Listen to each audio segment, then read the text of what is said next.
Bonjour, nous sommes le mardi 7 octobre 2025 et on se penche aujourd'hui sur l'Est de la RDC, où la situation sécuritaire reste vraiment très préoccupante. Oui, bonjour, extrêmement préoccupante, c'est le mot. Effectivement, des combats intenses entre les FARDC, les forces armées congolaises, appuyées par les groupes Ouazalendo, et puis les rebelles du M23 qui, eux, continuent d'avancer sur le terrain. Alors, pour cette discussion, on va s'appuyer sur une analyse vidéo assez récente de WAB Info TV. Elle détaille bien les affrontements, mais elle fait aussi le point sur le processus de paix de Doha, qui a l'air franchement mal en point. Oui, complètement enlisé, on dirait. C'est ça. Donc l'objectif aujourd'hui, c'est d'essayer de décrypter un peu tout ça, les derniers mouvements sur le terrain, pourquoi ça bloque à Doha, et puis qu'est-ce que ça implique plus largement pour la RDC.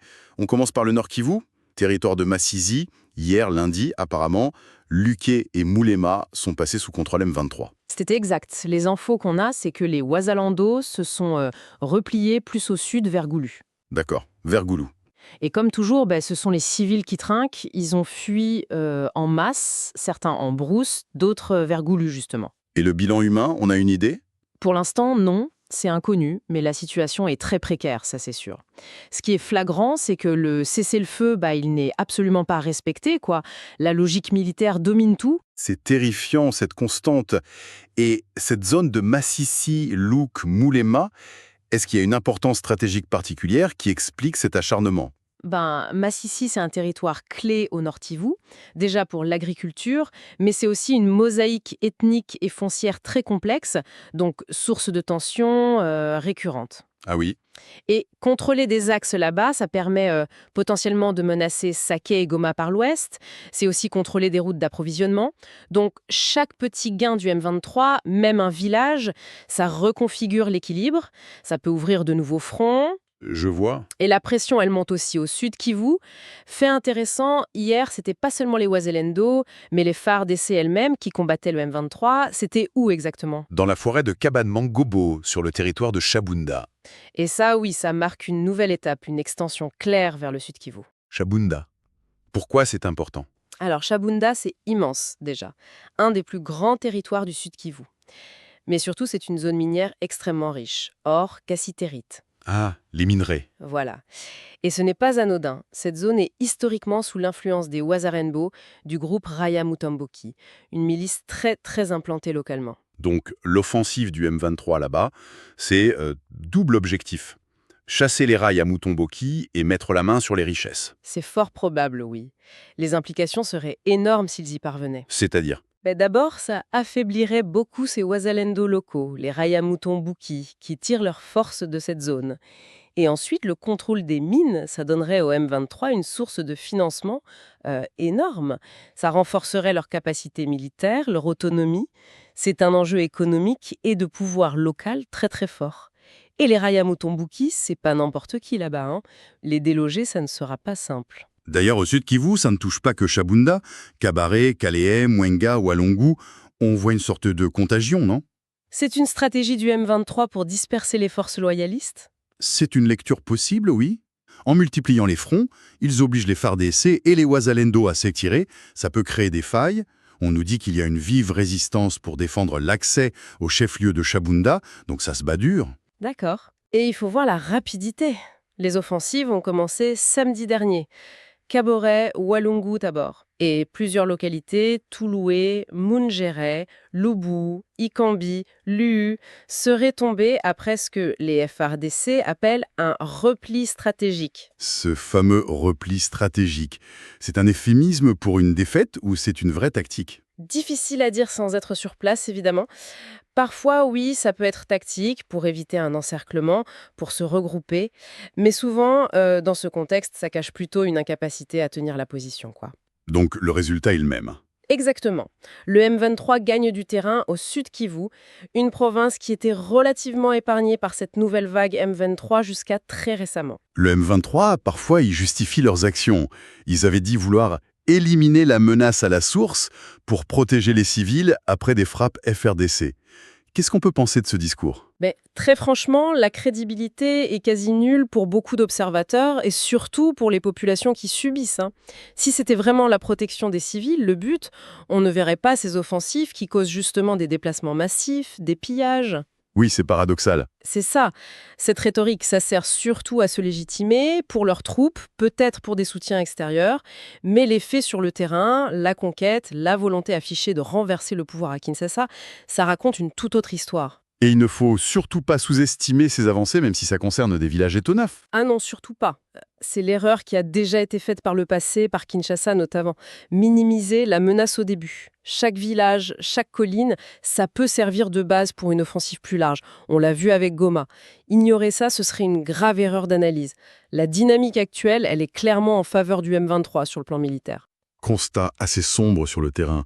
Et pendant ce temps, la diplomatie. Ça se passe à Doha, au Qatar. Les délégations du gouvernement et du M23 y sont attendues cette semaine pour essayer de relancer les pourparlers. Mais dans quel climat ça peut reprendre? Le climat est détestable, il faut le dire. L'escalade militaire sur le terrain, ça pèse énormément. Et le M23, ils ne font pas que combattre, ils font aussi des démonstrations de force. La parade du 1er octobre à Chanzo. Oui, j'ai vu ça. Plus de 9000 nouvelles recrues, des commandos. Ils disent même qu'il y aurait des ex-FARDC et des Ouazalendo parmi eux. Et leur chef militaire, Sultani Makenga, qui redit vouloir renverser le pouvoir. Comment on peut négocier sérieusement dans ce contexte? C'est quoi le message? Le message, il est double et un peu contradictoire, c'est classique. D'un côté, en revenant à Doha, il montre qu'il ferme pas tout à fait la porte, peut-être sous pression, peut-être pour l'image. Oui, Mais de l'autre, la parade, les déclarations de Makenga, c'est à regarder comment on est fort, on est incontournable, et on négociera en position de force, ou peut-être même qu'on n'aura plus besoin de négocier si ça continue comme ça sur le terrain.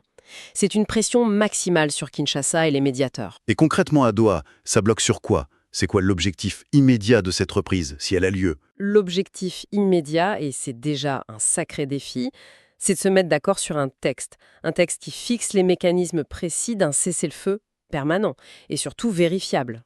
Vérifiable, oui, c'est la clé. Exactement.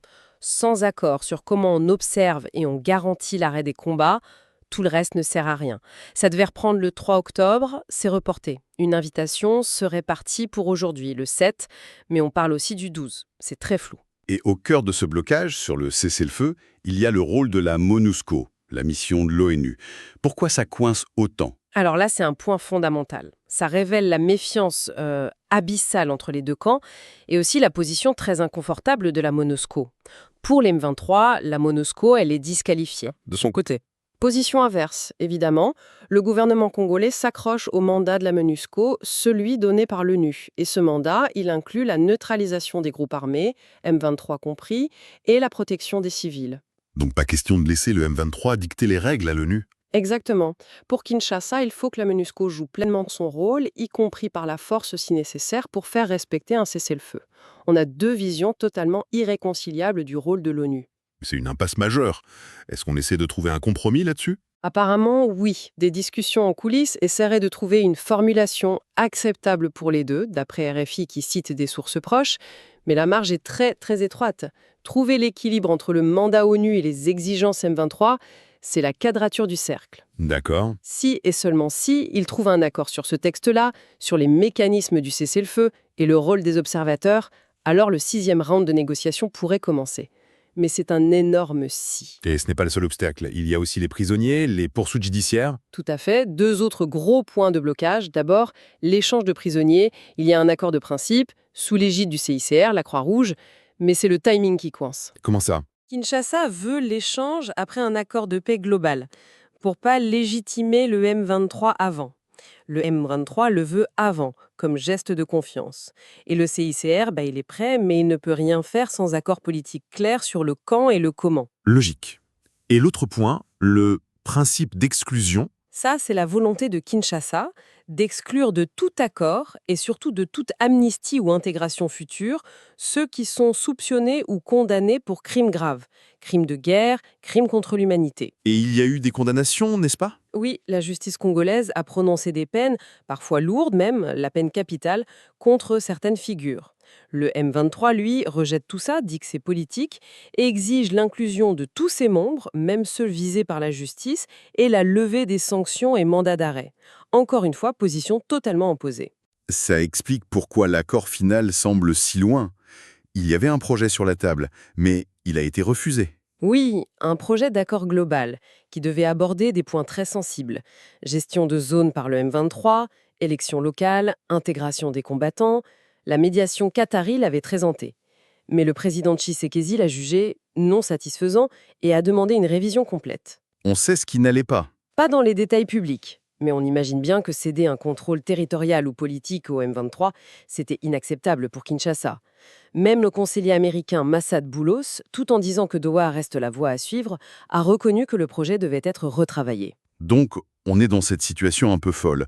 La guerre s'intensifie et le seul dialogue formel est bloqué sur les préalables et même sur le fond d'un accord potentiel. C'est exactement ça. Les deux voies avancent en parallèle, mais elles ne se croisent jamais. Face à tout ça, comment réagit le gouvernement à Kinshasa? On a entendu le président Tshisekedi parler aux jeunes des zones occupées ce week-end. Oui, ce discours, où il promet d'abréger leurs souffrances, ça montre une préoccupation réelle, sans doute, pour l'humanitaire, pour la perte de contrôle. C'est aussi un message politique pour rassurer, contrer la propagande d'M23. Mais ça montre aussi une certaine impuissance. Oui, face à la dynamique militaire, les mots pèsent peu, malheureusement. Sur le plan militaire d'ailleurs, il n'y a pas que le M23. Les FARDC ont utilisé les avions de chasse en Ituri contre une autre milice, la CRP de Thomas Lubanga. Mais il y a une autre image qui a beaucoup circulé, un avion de chasse FARDC au-dessus de la résidence de Moïse Katumbi, l'opposant, à Cachoboué, très loin des combats. Qu'est-ce qu'il faut en penser? C'est une image qui interpelle, c'est sûr. Officiellement, bon, ça pourrait être un vol de routine. Mais vu le contexte politique tendu, beaucoup y voient une forme d'intimidation contre un opposant majeur. Intentionnel ou pas, le symbole est fort. Exactement. Des moyens militaires qui manquent peut-être à l'Est, utilisés pour survoler la maison d'un opposant à l'autre bout du pays. Ça nourrit les critiques sur les priorités et l'utilisation des ressources de l'État. Et ça nous mène à la question du budget de la défense. Une question qui revient souvent, y compris dans les commentaires de la vidéo source. Oui, c'est une question lancinante. L'efficacité des dépenses militaires. Le ministère du Budget a sorti des chiffres, presque 964 millions de dollars dépensés pour la défense sur les 6 premiers mois de 2025. C'est énorme pour le budget congolais. Énorme, oui. Et la question que beaucoup de Congolais se posent, c'est où va cet argent et quels résultats sur le terrain? Le survol de Kachouboué, anecdotique ou pas, ça vient cristalliser ce doute sur l'allocation et l'efficacité des moyens face à l'ampleur de la menace. D'autant que la menace, elle n'est pas que dans l'Est. Il faut le rappeler. La sécurité touche aussi l'Ouest, avec la milice Mobondo, active depuis des mois dans l'ex-Bondundu, pas si loin de Kinshasa. C'est crucial de le rappeler pour voir le tableau complet. Les Mobondo, c'est inquiétant. Ça part d'un conflit local, foncier, communautaire à Kwamut, dans le Mainandom, qui dure depuis 3 ans. Oui. Et ça s'est militarisé, organisé. Maintenant, il défie l'État à quelques centaines de kilomètres de la capitale. On a vu une vidéo d'un de leurs commandants menacer les FARDC. Et on voit des parallèles avec le M23 dans leur façon de faire. Oui, même si les contextes sont différents, il y a des similitudes troublantes. Implantation territoriale, recrutement local, attaque contre les forces de l'ordre, défiance envers Kinshasa. Ça montre une fragmentation de l'autorité de l'État, une multiplication des foyers d'insécurité bien au-delà des Kivu. C'est une crise plus large en fait. Exactement. Ça touche aussi l'insécurité urbaine, les Kuluna à Kinshasa. Le défi sécuritaire pour l'État congolais est immense et multiforme. Bon, pour essayer de résumer notre discussion, on a une escalade militaire très nette du M23 à l'est, au nord et maintenant au sud Kivu, avec des conséquences humanitaires dramatiques. Et en face, un processus de paix à Doha qui est complètement bloqué. Des accords sur la MONUSCO, les prisonniers, la justice, le M23 qui affiche sa force et ses ambitions, et l'insécurité qui s'étend même à l'ouest. C'est ça, le tableau est plutôt sombre. Et ça nous laisse avec une question de fond pour la suite, n'est-ce pas? Face à cette montée en puissance militaire d'un côté et ces blocages diplomatiques de l'autre, quelle voie réaliste peut encore exister pour une désescalade à court terme? Alors que la force semble prendre le dessus sur le dialogue, quel levier reste-t-il vraiment aux acteurs extérieurs, aux médiateurs ou même au gouvernement congolais pour inverser cette tendance? Où est-ce qu'on se